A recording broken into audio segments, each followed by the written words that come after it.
Since we are talking about gacha games all the time, I feel obligated to discuss about the brand new Chronicled Wish. Essentially, it is just a mean for Hoyo to get rerun character of those benches and provide a new way to provide sales.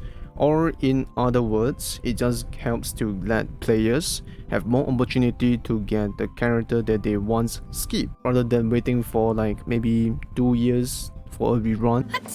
So with this system, they don't have to do that, or at least reduce the chance to do that. Now, I do want to highlight the good, the bad, and more importantly, how fair is this system in comparison to the current design. So let's just start with the rules. It works the same way as our character banner, 90 pulls for PT, but you get to choose between characters and weapons. The only thing though is I think they do share the same PT. Let's say you pick weapons, you put 30, but suddenly you change your mind, you want to go for character instead. But instead of restarting from 0 PT, you will start from 30. At least this is my impression, given that this whole system is under Chronicled Wish. But how does the guarantee system work then? Well, it works with the weapon banner. You get some kind of point system, which kind of sucks. Point system that can expire after the banner disappear.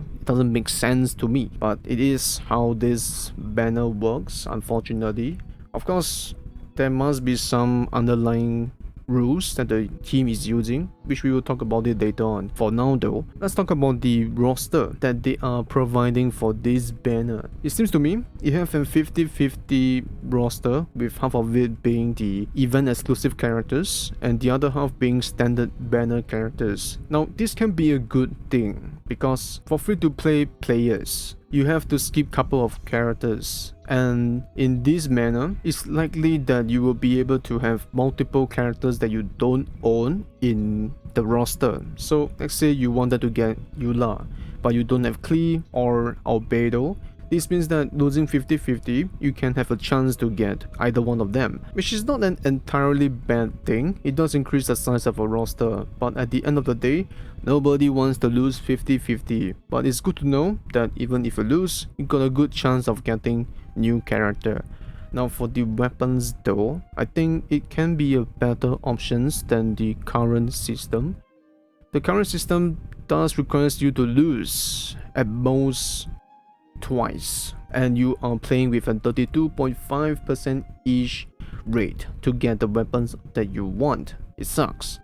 While this current system, with this Chronicled version, you get 50% chance to get the weapon that you want, and it's pretty good. Although the weapon that you're going to lose to is going to be mostly standard weapon. They did add Beacon and Hunter's Path, which is Deya's and Tignari weapon, but I suppose you can consider them as a standard banner character weapons. But they did include Songs of Broken Pine and Lost Prayer, which happens to be Klee and Eula signature weapon whenever their banners are ready. So we can expect that kind of trend for future rerun characters. Plus, I think Kazuha is about its third rerun, so in the future you might see Kazuha in here. But this is where the tricky gray area that they want to highlight.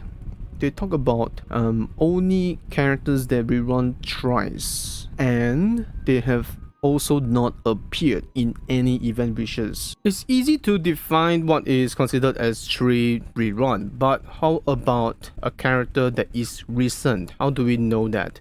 Well, we know that 4.5 is where the new wish comes through, and Klee and Eula is part of the banner, and the earliest rerun we see from the both of them happens to be just nice back in 3.8, about 5 banner ago.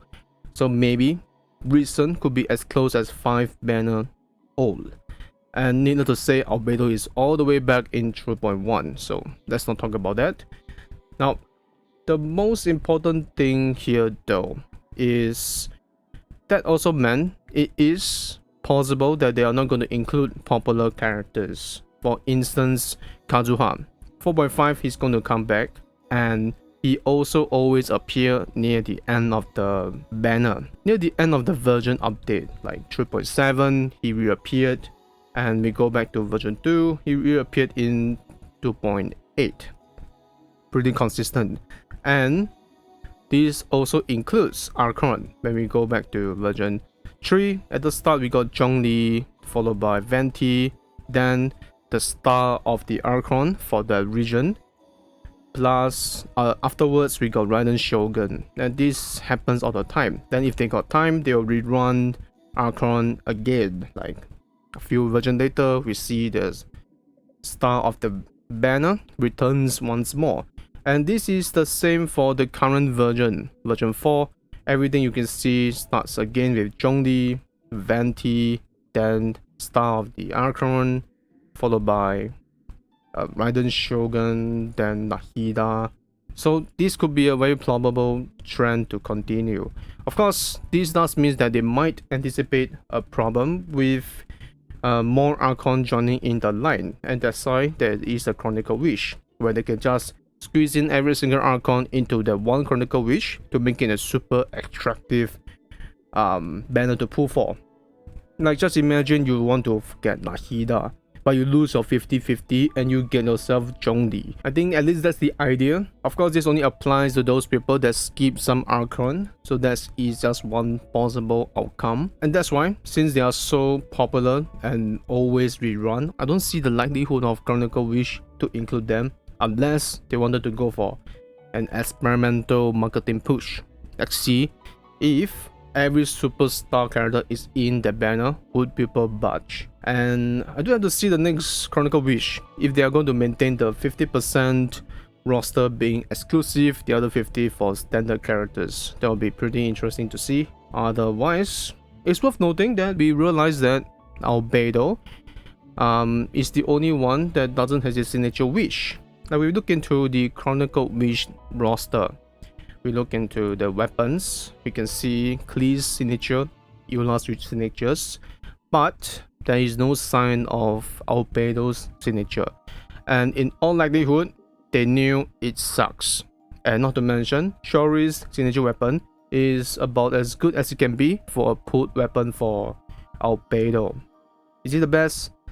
For him, maybe not, but it is the best option if you don't have anything else, since the best weapon options has always been an event exclusive weapon. Last but not least, how does this system fare against our current system? We know that in terms of getting more character roster that you skip or getting the weapons of a choice, it seems to be a better options, but we do need to know that it is as such because they do have the shitty point system as the guarantee mechanics.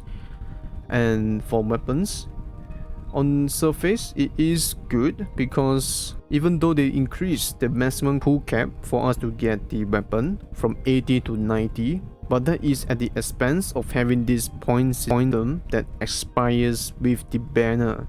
So in general, the point system is what makes this system attractive in some sense. So while the current weapon banner sucks, but I think I would prefer to have that shitty system just so that my character banner do still get the guarantee brought forward to future banner. That is one of the key aspects that makes Genshin pool much more endurable. Other than that, I think this is it from me and the review of this banner system. Other than that, as usual, enjoy the rest of your day and goodbye.